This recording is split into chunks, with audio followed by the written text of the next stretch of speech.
Hello, everyone, and welcome to the fifth session of the Building Your Defense Expert Speaker Series, brought to you by Brownlee LLP in partnership with Viewpoint Medical, Envista Forensics, and Westbridge Ventures. My name is Nabil Pierre Mohammed. I'm a partner with the Insurance Defense Group, and with me is Kara Shaw, associate at the firm.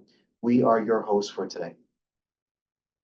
The series is focused on emphasizing the approach to defending personal injury claims by not just arguing holes in the plaintiff's case, but rather building a defense by hiring the right experts to build your defense.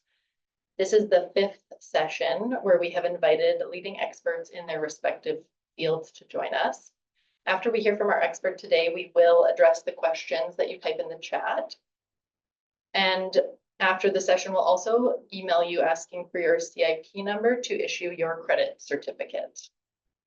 Today, we are pleased to be joined by Robert Townsley, Senior Mechanical Engineer and Accident Reconstructionist with Envista Forensics. Robert is a Senior Project Engineer with over 7 years of experience in mechanical engineering and collision reconstruction. Robert has investigated over 500 vehicle incidents. He is a registered professional engineer with APEGA as well as EGBC, actively contributing to advancing knowledge in the field. Rob, thank you for joining us. Thanks for having us. Thanks for having me. Sorry. Happy to be here for sure. For sure. Rob, to start, we're hoping you can tell us a little bit about your professional background and what led you to specialize in accident reconstruction. Yeah, so my background, I've got a mechanical engineering degree from UBC, and I basically, as soon as I graduated day one, literally the weekend after I started in this job, used to be a company called Samick Engineering, kind of a smaller firm, and then we were acquired by a large organization, Envista Forensics. Since then, I've just been doing the same type of work. It wasn't necessarily a focused interest on vehicles or collision reconstruction itself, but I've definitely garnered that interest over the past 7 years, and I love this job. It's a lot of fun.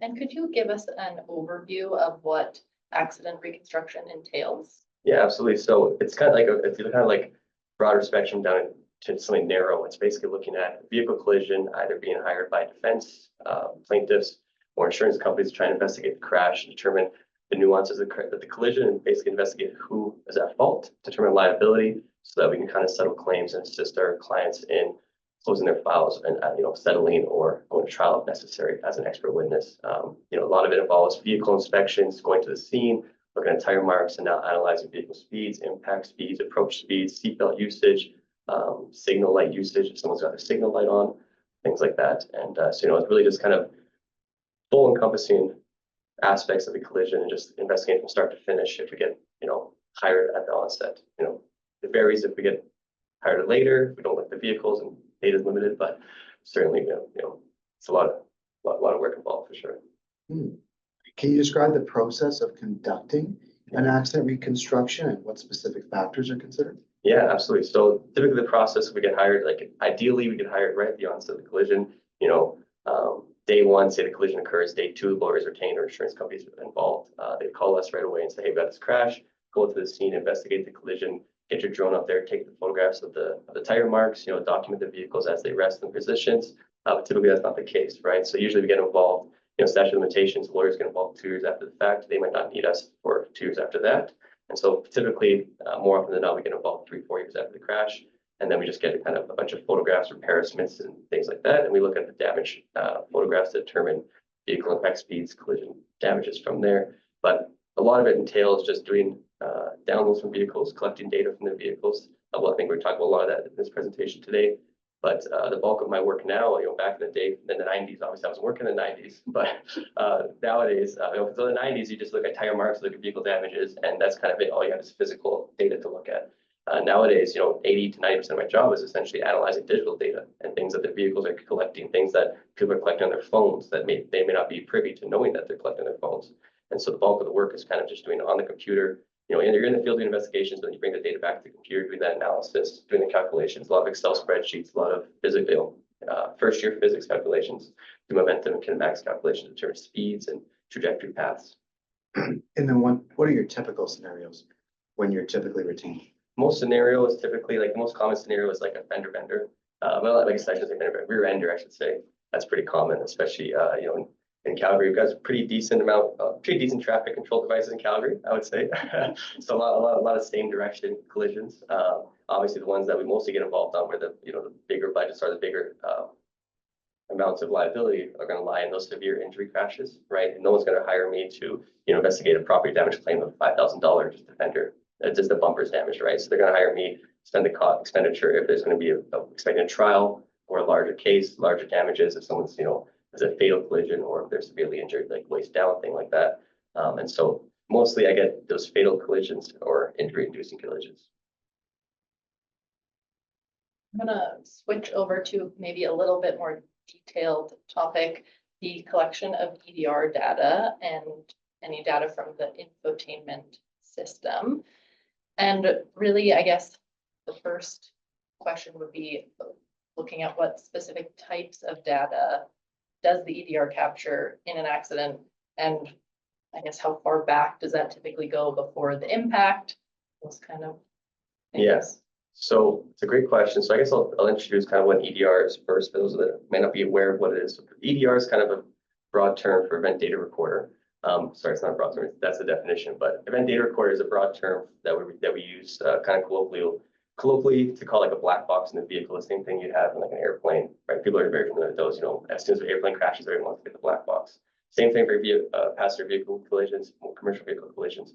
However, the black box in our instance is not really the same thing that we're looking at an airplane. These are specifically purpose-built machines that are mostly deploying airbags. They're designed to deploy the airbags, deploy the seatbelt pretensioner in event of a crash, but they also have a second tertiary function to record data.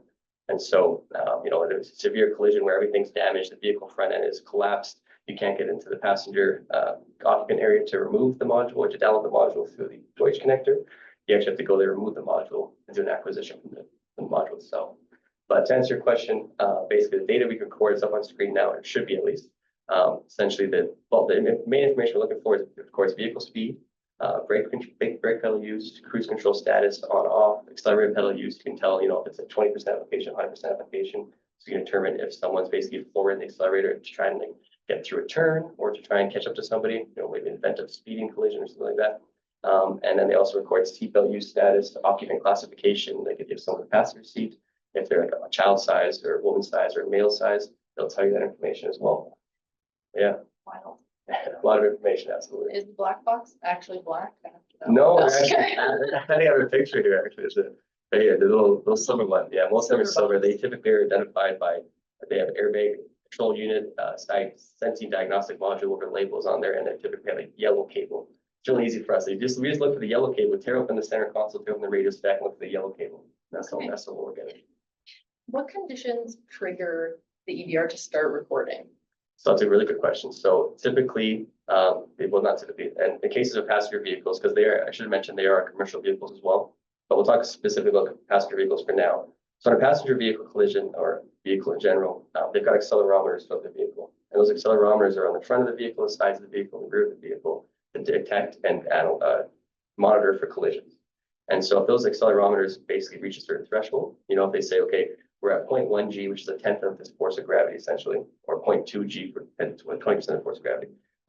If it exceeds a certain number, that's not really common with like regular braking or regular acceleration. It's going to say, okay, I'm getting involved in a crash. And in those instances, it's going to have to try and predict if that crash is going to be severe enough to deploy airbags, to deploy seatbelt pretensioner, right? And in instances where it's severe enough, it's going to deploy the airbags, and then after it deploys the airbags, it's going to record data because basically they're purpose built and originally by the manufacturers in cases of like airbag malfunctions or defects, so they could come down the data and determine if the airbag worked properly. And then instances where the airbag doesn't deploy, you can still capture data as long as the crash occurs, as long as it meets a certain threshold of deceleration. Typically, that deceleration is about like 1.5 times acceleration of gravity. As long as it reaches that, you should record data. Okay. And are there differences in those like triggering actions across manufacturers, or is it pretty standard? Yeah, another good question. So it used to be back in the day before 2012, but as of 2012, there's a law passed in the United States, National Highway Transportation Safety Administration, or NHTSA for short. They passed a law called Part 563, which basically says if a vehicle is equipped with an EDR, it has to follow these regulations. They didn't say you have to have an EDR in your vehicle. That's not what the law said. It says if there's one, it has to follow these. and it had an outlined a threshold for recording data, which is that 1.5 G I talked about. Previously to that introduction of the law, there was basically kind of just like wild west. You know, manufacturers could have one, they may not be able to download them because they weren't publicly accessible. And so previously to that, you know, there's different thresholds, different recording propensities. Some record on different lateral impacts, some record on yaw rates, how vehicle rotated. But since 2012, and so you know, we're 2024 now. There's not a lot of pre-2012 vehicles on the road, let's be honest. And especially in Calgary, it's gonna be all rust buckets that are throwing the lot, right? So currently, you know, if you see a vehicle that's 2012 or newer, you basically can, number one, assume it has an EDR, and number two, assume that's gonna be on that same recording threshold of propensity. Okay, and I did not take physics, so this next question might be silly. But are the EDR recordings, are they ever impacted by external factors? Like if it's super cold out, or if there's water involved, or vibrations, things like that? Yeah, absolutely can be. Yeah. So the recording themselves, I would say, are not necessarily impacted by that, but certainly the retention of the data can be impacted by that. So if you have like a vehicle that gets to a crash and goes off a bridge, for example, and now it's waterlogged, right? You can still get data from the EDR, but you know there's gonna be corrosion and damage to the circuitry and the components there, right? Because we're basically just accessing little, you know, memory chips, the same thing that you do in your cell phone. So you know potentially you can go in there, you obviously won't be able to plug into the vehicle and download it anymore, but potentially you can retrieve the module, take it to the desk, do a chip off analysis, which is basically taking just the memory chip, putting that into a surrogate or replacement module, and downloading the data that way, or just accessing the memory chips itself. So they call it JTAG or chip off. Okay, but the extreme cold, let's say, won't necessarily trigger the EDR. Oh, to start no, recording or something either? No, okay, okay, Just strictly impacts. okay. Yeah. Interesting. And I think we've talked about this a little bit already.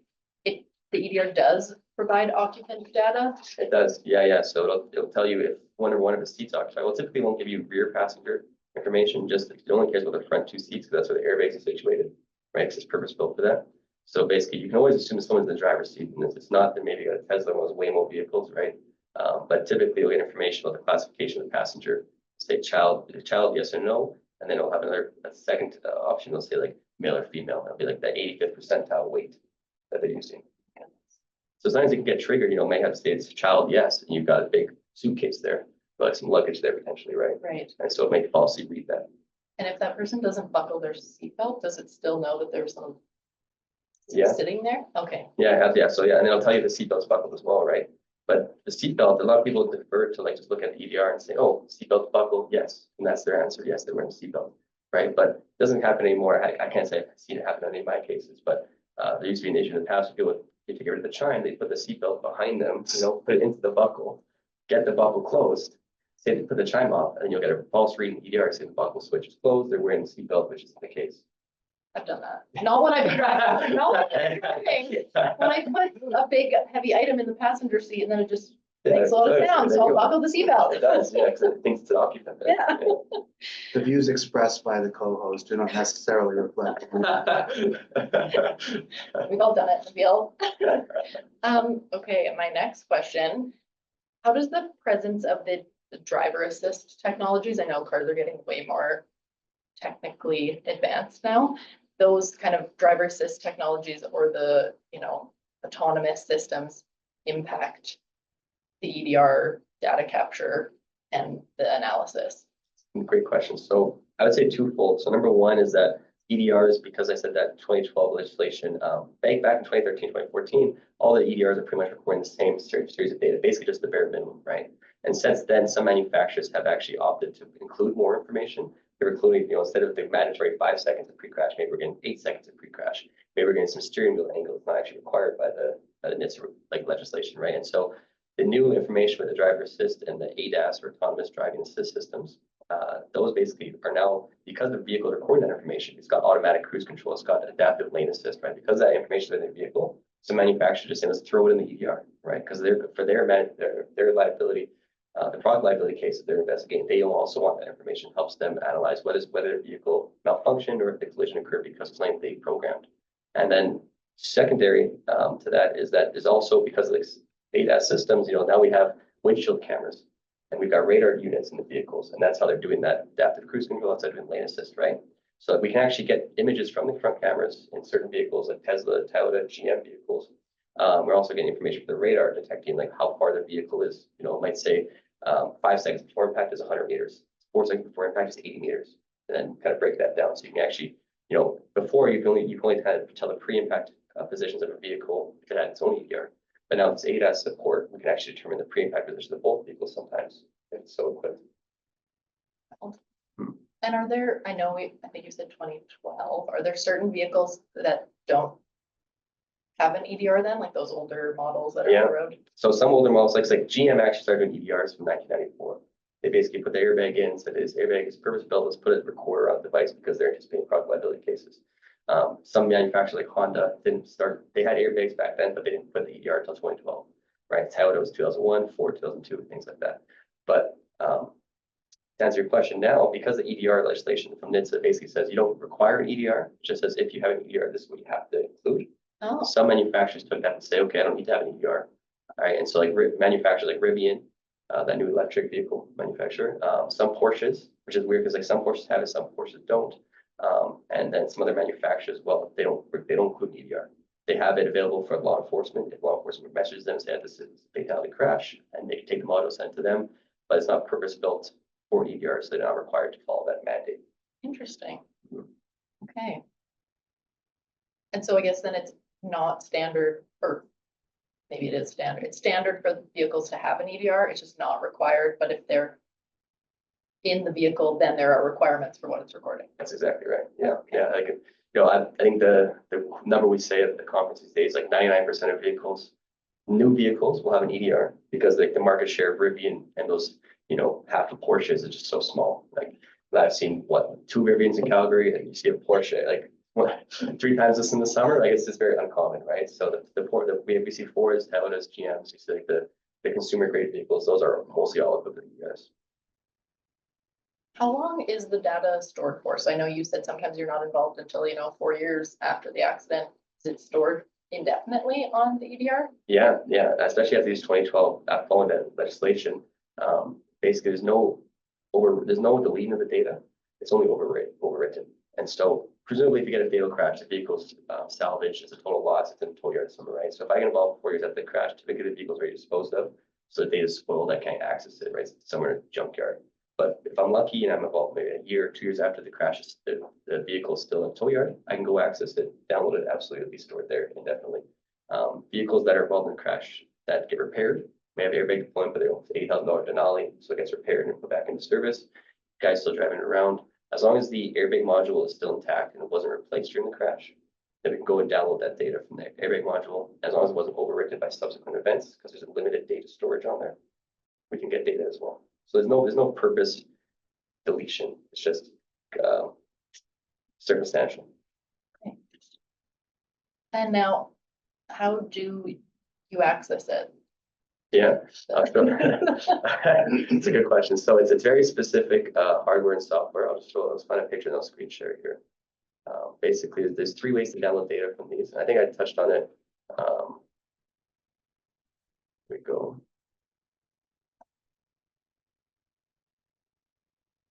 They should be seeing some images here. I see it is loading. So the first way to download is basically using a diagnostic port in the vehicle. It's the same thing you put, like every vehicle up in 1996 has this. It's the OB2 onboard diagnostic port. You can essentially plug into the vehicle as long as it has a functional electrical system, like wasn't severely damaged, the battery's still connected, everything's still talking to each other. You still talk to the CAN bus, you can plug into it, collect the data like this. That's the most simple way.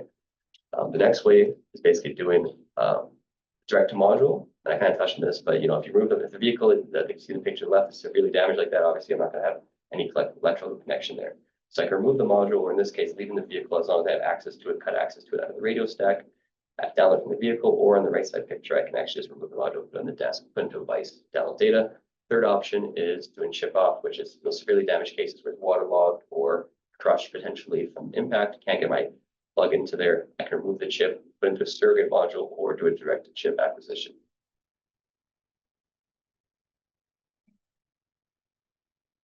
And are there any limitations to the EDR data? Yeah, absolutely. I think that the biggest limitation is the fact that they have a trigger threshold. So if you have like a collision involving a pedestrian, specifically like a child, or like let's say a deer impact, say a guy hits a deer and then goes off to hit a tree or something, right? Those low speed impacts, not necessarily those vehicles, low acceleration impacts where, you know, a 5,000-pound vehicle is hitting a 180-pound person, right? You're not going to get EDR data because the acceleration threshold is not met. It's not going to have that 1.5 G deceleration, right? You're only going to have maybe your vehicle might slow by 0.5 G. You know, like you could brake harder than your vehicle slow during the crash, right? So in those instances, you're not going to get any EDR data recorded. And you're kind of relying on subsequent information or tertiary information like the data from the infotainment systems or the data from the collision mitigation system to record data, because those are monitoring not just in the event of a crash, they're also monitoring in the event of, you know, basically not in any event, they're just monitoring continuously, right? And so the camera in like a GM system that detects pedestrian, it'll record 3 images, for example. In Fords, you have GPS data logged into the infotainment system. So you can always get that GPS information from Ford, but you're not going to get that EDR data in some circumstances. Okay. Yeah. And now that I've asked all the possible questions about EDR. Yeah, we're all experts now. Yeah. I understand that you have a few case studies, so let's discuss some of those. The first one I think is involves contradicting a witness statement. It sure does. Okay, so let's share my screen here. Set that up 1 second. It looks like it's good. Okay, so this one essentially came in. My client was plaintiff in this instance, and she's basically asking me to analyze the 2 witness statements I had and determine whether or not her client's scenario or sequence of events could have occurred as she described, because obviously it differed from the defendant's side, right? And so in this case, we have 2 Toyotas. It's kind of confused because unfortunately 2 Toyotas, which are 1 different vehicle, so I can say Toyota, Honda, but 2 Toyotas. One, the first driver, which is the case, in this case, the defendant says he's going westbound, and he says he's trying to go straight through the intersection, but he sees this vehicle coming eastbound towards him, and that vehicle is kind of out of control, slipping in the intersection in the middle of winter, right? So he says, I slow down a bit to try and let them go through, but she, in this case, he's saying the plaintiff comes across and hits him while he's waiting to try and cross the intersection. The plaintiff driver says, no, that's not what happened. I was going straight to the intersection, and then you turn left in front of me. Right? So very clear-cut difference in events, right? We're looking for anything that determined was one guy going left, was one person in another direction. Can we determine that? So basically, the question we have is can we determine which sequence of events is correct? So in this case, we got the aerial photograph. This is just the intersection in Calgary here. Pretty straightforward. We have the next photograph here showing the plaintiff vehicle, which is the Toyota number 2. Defendant vehicle, which is Toyota number 1. I've just got these basically piecemealed in here to basically show what the vehicle drivers are saying they're doing. Toyota number 2 says they're going straight.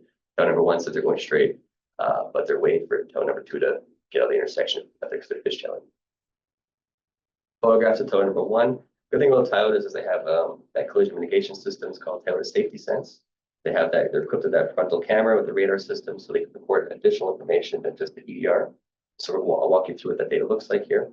So obviously, Toyota number 1 here, you see some right front damage to the vehicle, mostly right front impact, typically indicating that wasn't, front to front. Obviously, there's some type of oblique angle to it. Toyota number 2, kind of the opposite. You got that frontal deformation to it, kind of right in the center of the vehicle, indicating, it's striking an object either at an angle or object at an angle to it. And then we're looking at the vehicles here. I mentioned they have that Toyota Safety Sense. So each vehicle, because they're after that 2012 legislation, they've got EDR and they've got a collision mitigation system. We're going to download data from both. So I'm just showing the photographs here on the left. You have the older version camera, and on the right, you have a new version camera. You just look at that. It kind of looks like a rain sensor, but if you look close enough at the windshield, you can see the camera built into it. Look at the EDR data from Toyota number 1. This is the one that's the plaintiff is alleging that turned to left. We've got data from the accelerator pedal. We've got vehicle speeds. We've got brake pedal on and off, brake oil pressure, basically telling us how hard the brake was pressed. At the bottom here, you see the yaw rate of the vehicle, which is kind of how the vehicle is turning its front nose. And you've got steering input of the vehicle. The steering input of this vehicle is showing us that it's doing a left turn. You got the positive directionality, which shows us doing a left turn. Then we got the collision mitigation. I'm not going to go through this because it's just a huge Excel spreadsheet essentially, but basically there's more information. These are reported at 6.7 hertz instead of 2 hertz. And so it's just, it's almost cumbersome how much data we get from vehicles these days. That's just like, I think more data the better, but it's actually sometimes the opposite. It's just too much sometimes. So if we put that data from the EDR from the collision mitigation to the Toyota, we get these movements to the Toyota. You see it's obviously doing a left turn with an acceleration at some point. Same thing for the Toyota number 2 with the alleged straight through vehicle. Got speeds coming up from 50, which is basically speed limit, down to 34. We got brake pedal use right before impact. And we've got yaw rate, which is basically negligible, which means that's essentially going straight through. And we also have photographs. I just want to show it's not part of the case in this instance, but I want to show what kind of data Tauta has. In this case, we actually got 3 sets of photographs from the Tauta's front camera module. And those photographs here basically combined into GIFs. Obviously, none of these involve the crash, but basically Tauta's monitoring for things that aren't just crashes with the collision mitigation system. So if this was a crash, if this was triggered as a result of the crash, we have some photographs of the instance. We have photographs of the other vehicle collided with, and kind of rebuild the crash that way as well. Putting that into software, we have the straight through path of the Tauta, essentially not steering, not doing anything. We have some braking, some slow down towards impact, nothing crazy. We put that into a simulation software. We basically build the sequence of events from the -5 to impact. We can show how the vehicles travel towards impact. And I'll show this. I've got the simulation software open here as well. I'm just going to share this screen, which is this one here. I'll just show you in live time what that might look like. So this is a software called PC Crash. And if you put, basically I put the E2 EDRs into this software. I've already obviously set it up, but you can just kind of play the slider through and you see other vehicles collide and impact. You open the 3D viewer here, and so I don't have a 3D model here, but I just have the aerial overlay of the 3D models of the vehicles.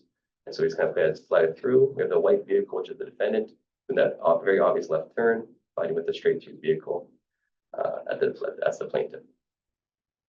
So that's number one. That's Windows. Sorry, I'm going to change Windows here. I'm just going to share my screen so I don't have the Windows. Okay. So based on the available data from that one, we're able to determine that number one, the plaintiff driver is traveling straight through. Number two, the defendant driver is doing a left turn.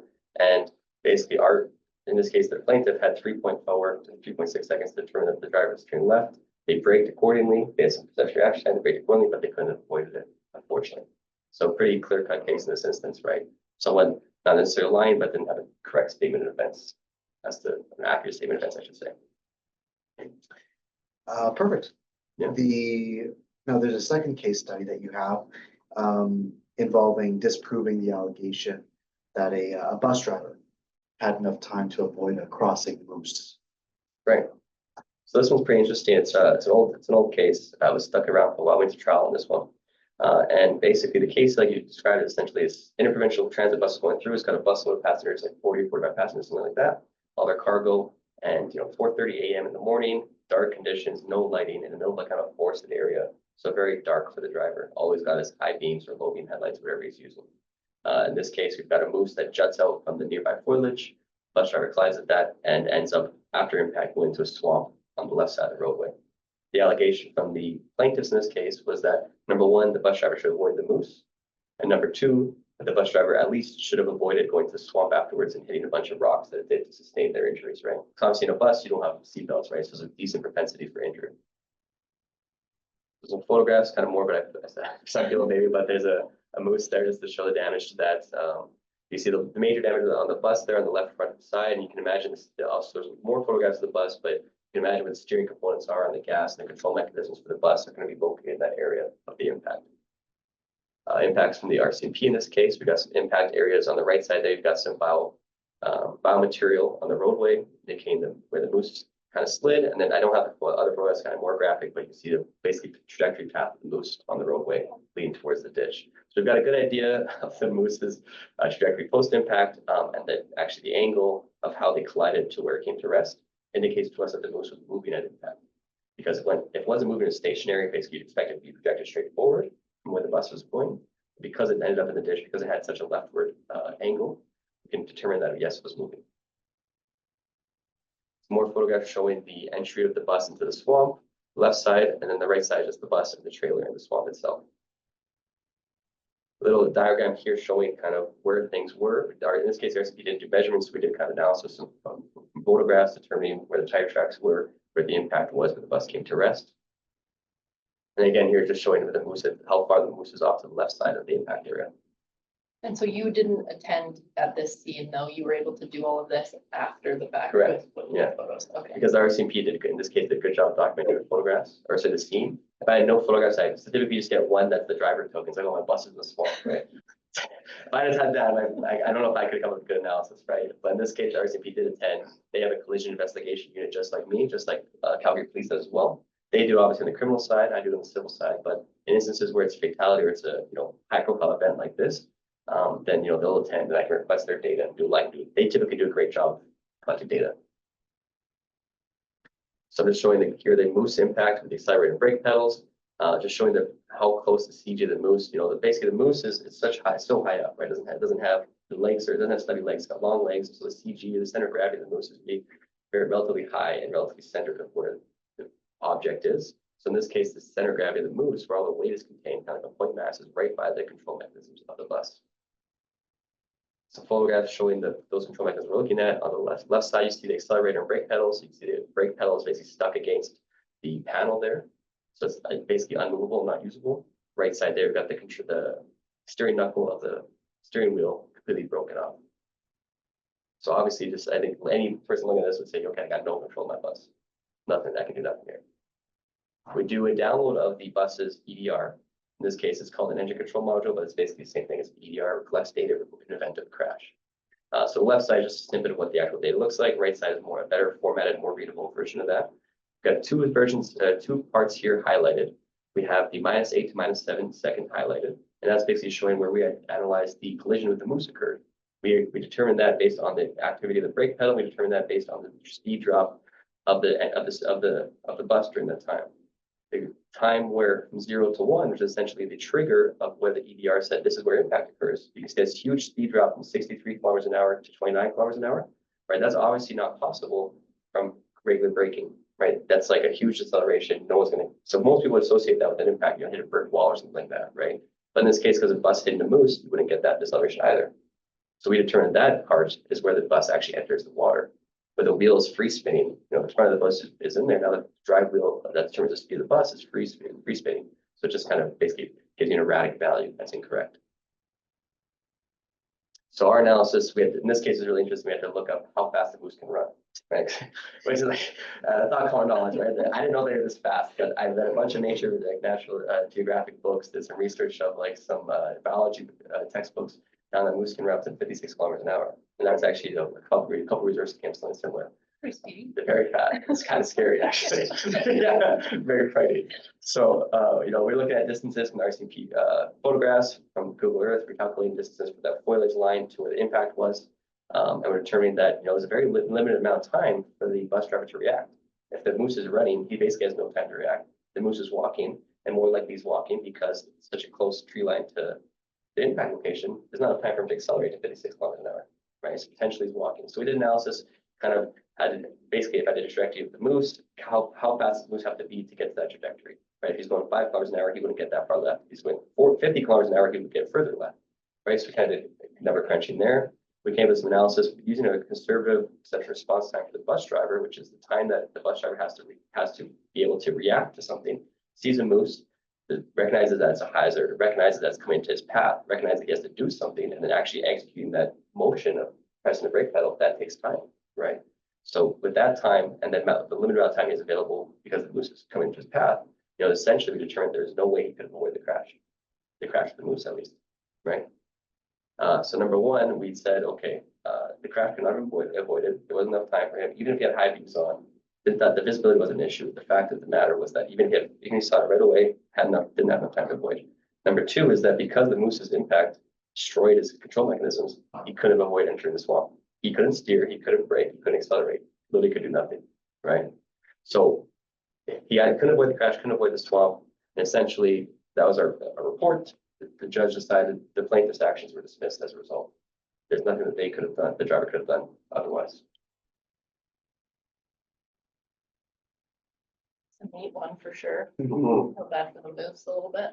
I've done some coward packs as well. Well, Yeah, it's kind of morbid, but they're on the roadway. yeah, that's fair. That's fair. And okay, so I think you have another case study for us involving a Tesla, which I think are kind of a newer, exciting vehicle, and an allegation that for the driver of the Tesla's autopilot made her go off the roadway. That's right, yeah. So essentially, in this case, we got a Tesla and a Honda colliding. We have the Tesla driver, in this case, which is our client. She was saying that, hey, I got this crash. It's my fault or my vehicle's fault. My autopilot was active and it turned left or lost control, essentially what she said. My autopilot was active and it caused me to lose control, go off the roadway. And in doing so, I was collided by a Honda driver. And then so obviously we're basically asked to determine, number one, how the collision occurred, and number two, whether her allegation of the malfunction autopilot was actually correct and whether it contributed to the crash or caused the crash. So it's just the aerial diagram here. Again, this one is actually out of province, so I didn't attend the site here either. I had sufficient data from Tesla, and we'll talk about how to get that, and sufficient data from Google Earth and photographs to do analysis straight from the desk. So we got a Tesla driver going top to bottom. We got a Honda driver going from left to right. So a couple photographs of Tesla, again, kind of at the right front side impact, and then the Honda here at left front. So you got right front to left front, which already indicates to me that it's not a typical collision. If you're doing, head-on collision, it's usually left front to left front. But because we have the right front involved in the Tesla, some type of weird thing going on here, some type of weird angle. Statement from the Tesla driver here. She's basically saying, I was driving stealth when I no longer had control of my car, veered to the left into oncoming lanes, tried to stop, but I could not stop it. Basically said it had no ability to avoid the crash. My car had a mind of its own. When the statement from the Honda driver was saying, I was just going straight, going the speed limit, going straight, and this vehicle turned left in front of me, right? Pretty straightforward. So in this case, I kind of jumped the gun there, but in this case, Tesla data is accessible through the cloud. And it's kind of weird, but basically every other EDR on the market is, purpose-built. It's in the vehicle. We can access it with cables. We do a physical download, the physical module, with a physical card to do the download. Tesla actually, in their owner's manual, they have something called data privacy. And you can't really opt out of it. You can if you go through a legal battle and try and tell them you don't want to do it, but they say it's servicing you better because they're able to provide over the cloud updates. They're able to monitor your car if there's an issue and kind of provide you with feedback that way. So pretty much every Tesla driver on the road has this, and they can basically reach out to Tesla and say, I want a copy of my data. And that'll give you, let's say from when to when. And you can say, I want it back 3 years. I say, I want it back 1 year. I want it back 6 months. Or I want it just during this one day. And they'll give you a full set of information that's basically an EDR-esque. It has time series. It's at about 5-10 hertz of information, which is about 5 or 10 times per second. You get a brake, you get speed, you're getting cruise control, you're getting steering wheel, you're getting autopilot status, you're getting hands-on detection, you're getting all that information that Tesla's recording. The entire time. The entire time. Oh. And it's always ongoing. It's just, even if the crash isn't occurring, if you just hey, I did a race, we're not racing out here, but if I was racing my buddy and I wanted to see how fast I did and collect that data, right? I didn't have something in my diagnostic board to collect myself. I could just tell Tesla to give that to me. They may get me in trouble for speeding, but you could get that. And all it requires is basically an email request to make Tesla. So in this case, we did that because we're working for the plaintiff. We're looking for the driver of Tesla, sorry. So I said, here's the instructions. Go do this for me and I'll get a copy of data. So she did that. I got a huge set of data from 4 days prior. Big Excel spreadsheets, 5,000, 10,000 rows of information, right? Same information we have in EDR. This is kind of more pretty than it came in, and it's not that pretty, but it's an Excel spreadsheet. Obviously, I highlighted some things here, and so see that the 0 time on the left is essentially the time of impact, at least the time that the car registered a crash. Then you kind of work backwards from that to that -6, and that's kind of 6 seconds before impact.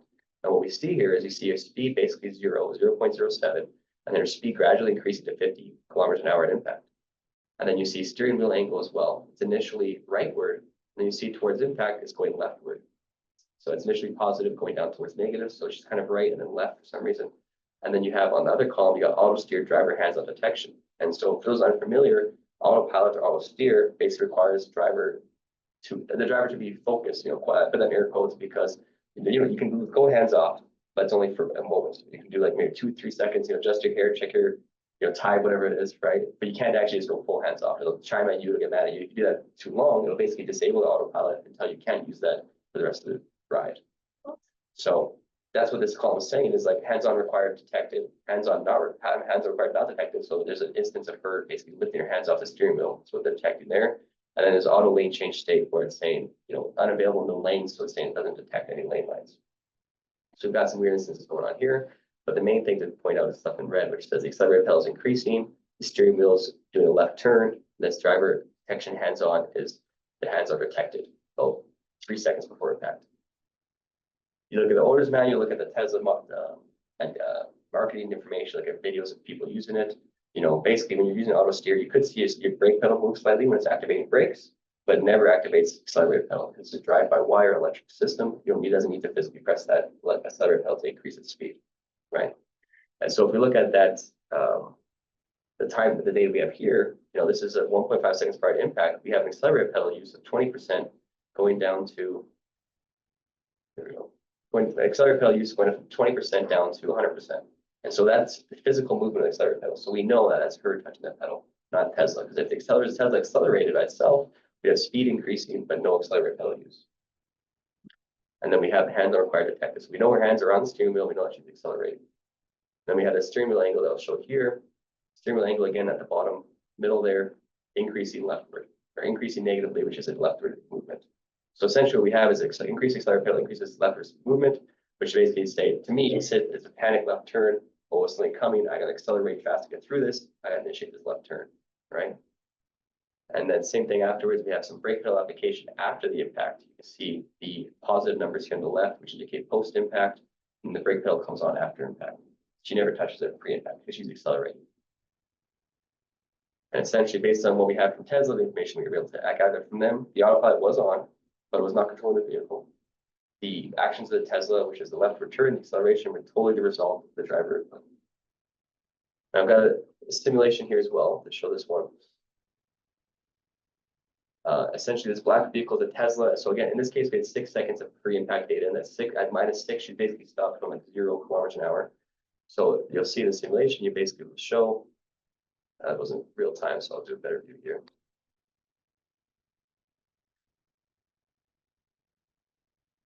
Okay, but this guy. And just kind of play this back. So this is at the -6, beginning of the data we have, and kind of we have her accelerate towards impact, -5, -3, and she executes that left turn into the oncoming Honda there.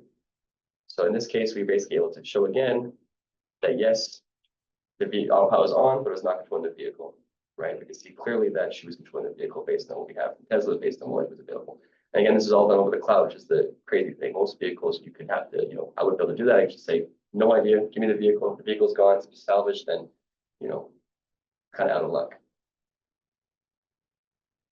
I do have some follow-up Tesla questions. I know it's a bit of a newer hot topic. Does Tesla give you data points that you don't see on a standard vehicle then, like that the EDR would necessarily? Yeah, absolutely. Yeah, they kind of record data in a similar sense to those collision mitigation systems that are kind of not required. Collision mitigation systems usually basically, they kind of give you way more information than you would ever need. Like for a GM, like a Cadillac, I might get like 70 pages of data. That's how many things I don't really care about, things that aren't relevant to me. But same thing for Tesla, it's telling you basically everything that they're willing to show you. I'm sure they hide some things. But you can see like the auto steer hands on, you can see the autopilot enabled, auto lane change, things that aren't necessarily required by law. They're showing you that because it's available, and there's no issue with them showing it. Because if they withhold information, there's gonna be an issue with that. Like, why aren't you showing me this? Right? It's gonna be allegations, but sure, they're withholding stuff for a reason. And so absolutely, Teslas have way more information than we're used to. And I want to show a photograph here, not from this case study, but something that Tesla, specific to Tesla, has, and that's, pull this up. And essentially because they have these kind of autopilot or full self-driving now in the beta mode, you can be able to probably yesterday, they have these series of sets of cameras. There's basically 4 cameras in the vehicle, or 5 cameras, I should say. They have the rearward-facing side cameras, forward-facing side cameras. They have the forward camera in the windshield. They have the rear view camera. And on the right side, there's a snippet from an SAE paper from Lou Peck. And you can see how the cameras have that fisheye distortion, but you can actually get access to these videos either remotely from Tesla, if you have that data privacy. This one, the videos require another checkbox to say, yes, I'll share my videos. But you can go on Reddit, you can go on like forums, and people are sharing their information. Like I don't know if I have in this presentation, but this guy on Reddit's got in a crash. You have T-bone at a collision, and you got side view. You got profile view from the front, you got side view from the side. You can see him just going straight through, doing nothing wrong. You got this truck running a stop sign on his left, and you can see them side by side simultaneous view. So Tesla definitely has more information than most manufacturers. And you mentioned that it's sort of a cloud, so accessing that information is obviously different. Do they have an EDR in them or no? They do, yeah. They do an EDR as well. Yeah. So you can, if I have a Tesla and So potentially it wasn't written to the cloud for, maybe there's some connectivity issues where the satellite signal was wrong or something, or it wasn't able to send it to the cloud. I can still go to the vehicle, access that EDR. And there's some nuances with the EDR where the EDR is actually, because it's just binary hexadecimal data stored in the vehicle, that's everything else that Tesla's monitoring. So that same information is actually sent to Tesla as well. So in some instances, you can actually just get a copy of the EDR data from Tesla, from the cloud. You don't even need the equipment to download the Tesla. But typically those ones are going to be like, I'm working on the opposite side of the Tesla owner, and they don't want to give me that privacy request because it has all this other information. So I'm only, do the information that's on the vehicle, which is that EDR. Okay, wild. And I know I don't know too much about Teslas, but I understand they have a regenerative braking type of system. How does that regenerative braking affect the collision reconstruction? Yeah, so regenerative braking is interesting because essentially it's working like if you take your foot off the accelerator pedal in a regular car, your car will tend to slow it down and kind of coast as a result of friction on the brakes and on the transmission, right?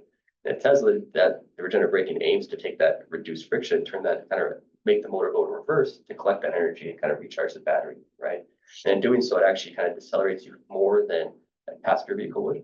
Like if I was driving my Volkswagen, for example, without regenerative braking, I might get decelerated at like 0.05 G, which is like essentially nothing. It's very, very, very minimal. If I have a Tesla and take my foot off the accelerator pedal, I might accelerate at 0.1 to 0.2 G, which is actually pretty noticeable. Like you feel a bit of a forward movement with that, right?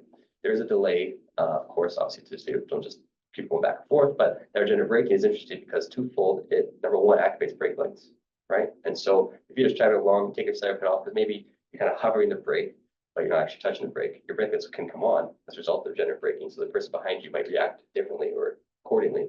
And then as a result as well, the regenerative braking have some information, EDR, we have some weird slowing without brake pedal activation. So you see the speed decreasing more than you expected to, but there's no brake pedal use. Interesting. So the brake lights will turn on They will, even yeah. if you're not. There's a slight delay, about half a second, and it has to reach a certain deceleration. But there's actually an EU requirement that it reaches 0.13 G, which is very specific, but it's 0.13 G, the brake lights have to come on. We do have a question for you. So this is from Tina Thomas. Thank you, Tina. Tina writes, my understanding with Tesla is that once you turn off the vehicle and then turn it on, the camera footage information is not retained and cannot be pulled. That is not true. Okay. Yeah, the data, unless there's a situation that I'm unaware of where it's like, delete immediately, but there's actually memory cards. And maybe in the case that she's referring to is where I'll show another picture here where the memory card's stored in Teslas. Okay, I do have the Reddit video here actually. Let me share the screen.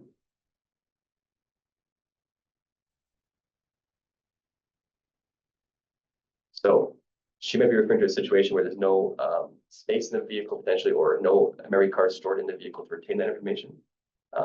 But definitely, as long as you have an SD card in one of these situations, in one of these positions based on the model of the vehicle, the dash cam is going to be, I call it dash, it's not a dash cam, but it'll be recorded video and it'll be available for analysis later, or retention. So you're both right. Yeah, Okay, yeah, sounds good. that's true. That's Yeah, true. Yeah. okay, Yeah. great. And there's also the Sentry mode where it records data that's parked. If you got people walking around you, right? There's data from the Netherlands. Also, the example here is like there's data from the actual autopilot computer module. This is analysis by the Netherlands Forensics Institute, where they reverse engineered a crash data from the Tesla.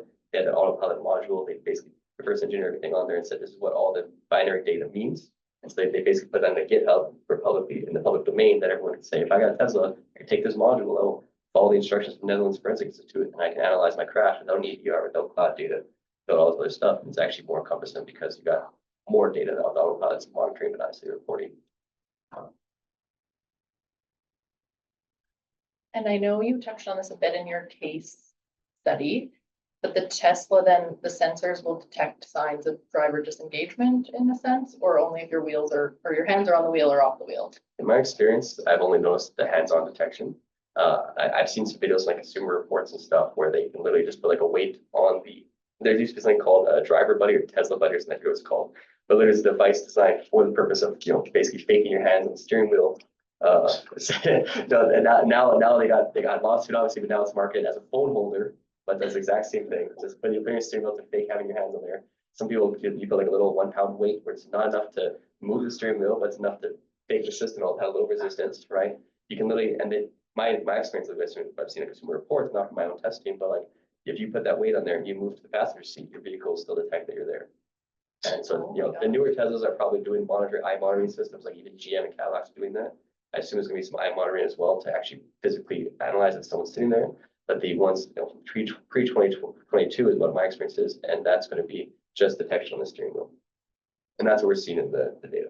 You're like driving with your knee, and not that I would ever do that. Just go behind you and get in the steering wheel. Another question is how long after a recorded incident is the data maintained? Does it say what kind of data, or is it just like, this is specific EDR? I think it's Tesla specific. Okay, so the one that I worked on, the couple that I worked on, you know, it's 2 or 3 years.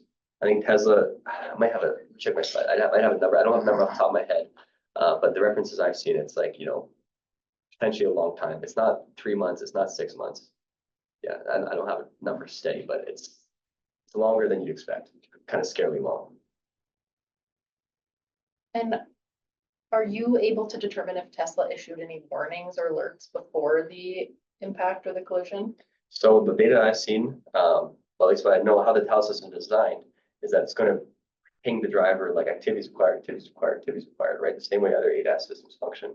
And if they don't intervene, the vehicle is going to brake itself. It's going to try and mitigate the collision itself, right? Maybe not necessarily avoid, it's not going to swerve, but it'll try and brake as hard as it can to avoid hitting something, right? And the data afterwards, I haven't seen anything that says we warned the driver at X times, but in other systems and probably newer Teslas, it'll say like haptic warning sent, audio warning sent, and that haptic is like when it shakes the driving or vibrates the steering wheel. Audio is when it like gets to a chime. So I'm expecting that to be the case, that they would tell you that they warned them. But you know, maybe there's a circumstance where speakers turned off, or the speakers malfunctioned, or the vibration steering wheel is not working, or they got that Tesla buddy on there, the hands are on the steering wheel, so they don't actually receive the warning, or they're sleeping, they won't be able to get anything. But so they'll probably tell you that the warning was sent, but not so you'll never know it was received. And then in the like collision avoidance that we kind of just talked about, are you able to see if that happened? Like if the car was braking before the collision, that's something you're able to see? Yeah, absolutely. Yeah. So, and then specifically for braking, the instance there would be like, you see extreme vehicle deceleration, where it's not just that regenerative braking acceleration, it's not just, you know, regular movement or reduced traction. It's actually like, you know, 0.5G or 1G deceleration, which is only accessible or possible by braking. And then you don't see an activation of the brake pedal from the driver because you have that column, right? So there's no driver activation, but a significant speed drop and not the collision yet. And you know that, yes, if something happened, most likely the system intervened. Wow. Okay, then you have a final case. Yeah. With respect to, I guess, determining who ran the red light. That's right. It's an interesting one here. Let's get to the slide, appropriate slide here. Okay.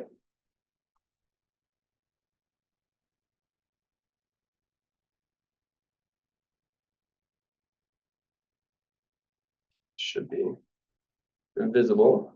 Yes. Okay.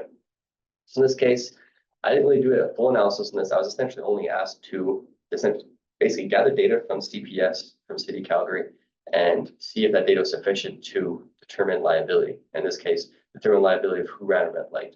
You know, red light running is obviously a big part of my work, determining who had the yellow signal, what green, were the lights malfunctioning, were they functional. I do that all the time, but in this case, I specifically asked just to determine, you know, not doing analysis yet, just is the data sufficient from public domain that we can determine whether it was functioning, who ran the red light. In this case, we were fortunate because there's actually a red light camera at the intersection. So this is an intersection in Calgary. There's a camera there. I circled it in red at the bottom side of the screen. And this traffic camera is one of those ones you can actually see published online. And so this traffic camera analysis is not traffic camera, red pedal, but the traffic camera is actually, you can go live view. If you go on this website now, you can look at 40 different cameras throughout the city to look at traffic conditions, right? And that's how Global News City TV reports how conditions are, right? So as I took this photograph last night, there's a little video here of me just kind of showing, you know, it collects about 5, 6, 10 photographs at a time. You can view historically. You can't view photographs from a year ago because it doesn't store that, but you can view the last hour or so. And in this case, there's a couple of Twitter accounts that actually post photographs from this. If there's a blockade or something, or take your CT news, if there's an issue with traffic, they'll go on the city's website and take these photographs, put them on Twitter for the public domain. So in this case, we have a dump truck coming southbound, we got an SUV coming westbound, and the red light camera is over here behind the dump truck, looking at southbound traffic specifically in this direction. So these photographs are the ones I captured from Twitter. They were posted by YYC Transport on there, and they show the tire marks in the intersection. They show an SUV at rest southeast corner of the intersection, and this is the only scene information we have. You know, if you see police attendants there, obviously, but we don't have any photographs of the police because we weren't diving that deep into the collision yet. We have an instance. I'm going to skip this. Actually, it's not that important, but basically, the data I gathered from the city of Calgary instance through an access privacy request was, I said, hey, we have a red light camera facing southbound traffic. Can you tell me if there are any photographs captured by that camera in this time frame? We know the collision occurred at X time, so we said, here's my time frame. Were there any red light photographs? We have one red light photograph that was captured, given to me, which is this vehicle here, not the incident vehicle, not a dump truck, and that was shot in that direction, not the silver SUV that we saw in the scene photograph. Just some other vehicle decided to run a red light at 18 kilometers an hour. You know, early in the morning, he said, I'm going through. Right, he's not waiting for anybody. So we have this one single red light. We talked to NMAX, we talked to the city to determine where the light's functioning. You did a traffic signal time report from them to verify that there was no issues, no reported outages with the signals. And you can see in those scene photographs, you see this photograph, the red lights are functioning, right? The sequence are working. So number one, there's no malfunction of traffic lights. Number two, there's no red light tickets warranted to our driver or the southbound vehicle in this case. So therefore, by process of elimination, the other vehicle had to have run the red light. And that's all it has to do. That's sufficient for this case to determine liability. Perfect. So just in general, then, what specific information and evidence is essential for you to complete an accident reconstruction? At the bare minimum, damage photographs of the vehicles, or at least, I mean, I've done analyses, I guess, where people told me, yeah, my left front of the vehicle, right? The left front's vague. Is it the left side or the front side? And the left side or the front side or the front of the left side, right? So it's, you know, I leave very bare minimum, some vehicle damage photographs, at least one or two show the damage. And then I can do a lot with that, surprisingly. But ideally, we're looking at vehicle inspections, so we can get the visual data on them, right? You can do a lot more information. You can do a lot more stuff with an EDR than you can without one. And then we're looking at scene information as well. We have scene photographs showing some tire marks, showing where the vehicles came to rest. That's very important because basically speed determination is based, number one, on the EDR, and number two, on where they collided, and then number three, where they came to rest. So if you have the EDR, you don't really need the rest position. But if you have the impact position because there's tire marks and you have the rest positions because of scene photographs, you can determine impact speed. You don't need the EDR. So bare minimums photographs, but ideally inspections, witness statements to determine scenario of events, and also determine, you know, liability based on what they're saying. Well, thank you, Rob. Appreciate you sharing your insights with us Absolutely. today. Really appreciate your time. I don't see any other questions in the chat, so thank you again. Yeah, thank you. And thank you everyone for joining us today. That wraps up our speaker series for the year. We do plan on launching next year's speaker series as well. So stay tuned for further details, but thank you very much for joining us. Take care, everyone. Bye. Thank you.